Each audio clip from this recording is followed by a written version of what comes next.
سلام هەوڵێنێژە دەربارەی vekirina mijaran de derbarê vekirina mijarên nû de ez dixwazim biragahî bidim ji bo ku mirov mijarekî nû veke berî her tiştî pêwîst e ku ev mijar berî niha ji alî nivîskarekî din ve nehatibe vekirin veke minak derbarê vekişîna PKK ya ji nav sınırên Tirkiye ez dixwazim mijarek bikim ez navê mijarê dinivîsim û dibînim ku berî min ev mijar ji alî kesekî din ve hatiye vekirin vê demê ez dikarim li vir nêrînên nivîskaran bixwînim û li vir berseva xwe binivîsim an jî dikarim mijarekî nû vekim mijarekî nû bi vî navî nabe ji ber ku ev mijar hatiye vekirin lê mijarekî bi navekî din dikare hebe wekî minak em dikarin bêjin vekişîna PKK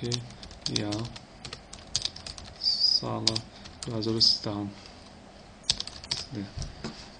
em dibînin ku mijarek wisa berê niha nehatiye vekirin û malper ji min re dibêje ez dikarim vê mijarê vekim gel ez li bişkoşka erê ez ê vekim bitikim ez dêm rûpela nivîsandinê li vir gel ez peyama xwe binivîsim û pê bişîne